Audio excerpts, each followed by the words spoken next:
I'm terribly worried, not just for Britain, but for the world economy. You know, there's a moment after Lehman Brothers fell, the world came together. We were all Keynesians. That is to say, we all knew that what the economy needed was each country had to stimulate their economy. That moment of global consensus is gone. And what is going on now is in a very large number of countries that we're going back to what I call Hooverite policies. I mean, we've tried this experiment where you have conservatives say, okay, the deficit has gone up, and if we're going to restore confidence, we have to bring down the deficit by cutting back spending. This is an experiment we've tried over and over again. After the stock market crashed, Hoover succeeded in bringing us into the Great Depression by exactly that kind of reasoning. What happens is, interesting, it's self-defeating. Because the economy gets weaker, the deficit, tax revenues go down, the deficit doesn't get that much better. But meanwhile, because the spending goes down, the economy, jobs get destroyed, economy gets weaker and weaker, confidence gets destroyed, not restored. Because we live in a globally integrated economy, what happens in Europe will affect us. President Obama, many other leaders would have hoped that one of the ways that the U.S. economy would be restored would be through exports. But if Europe is weak, we're not going to be able to export.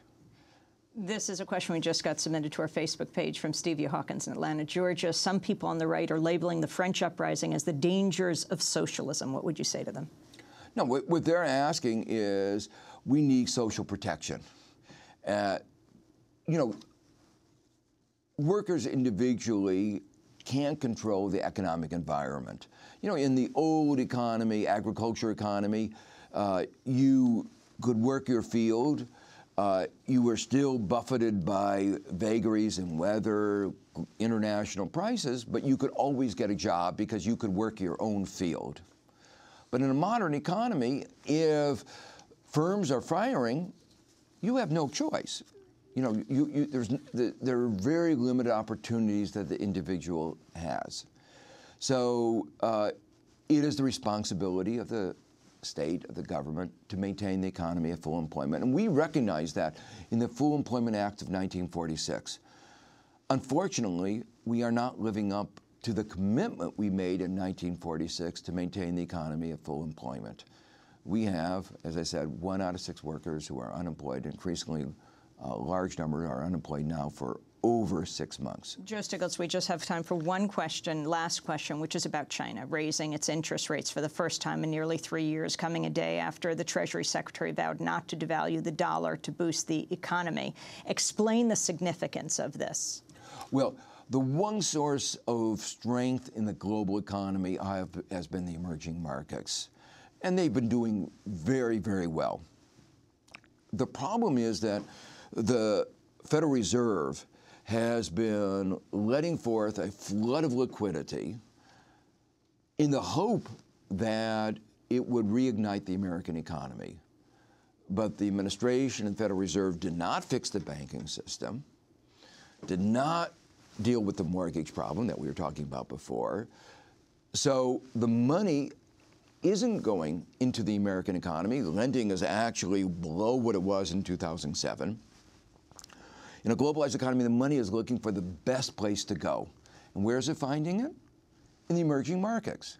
So the irony is that money that was intended to rekindle the American economy is causing havoc all over the world. Those elsewhere in the world say what the United States is trying to do is the 21st century version of beggar-than-neighbor policies that were part of the Great Depression.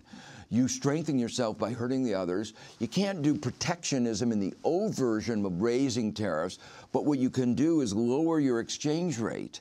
And that's what low interest rates are trying to do, weaken the dollar. The flood of liquidity abroad is trying to push the exchange rates abroad, and they're saying we can't allow that.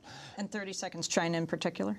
Well, in the case of China in particular, if it slows down significantly, it's going to be bad for the U.S. economy, not just directly, but China has been the support for Latin America, Africa.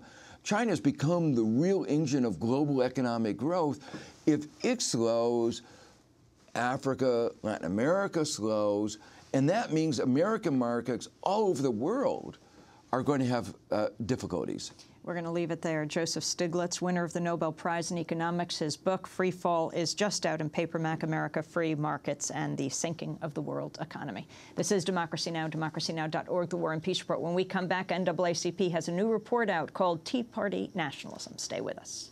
Today, the color line is the power line, is the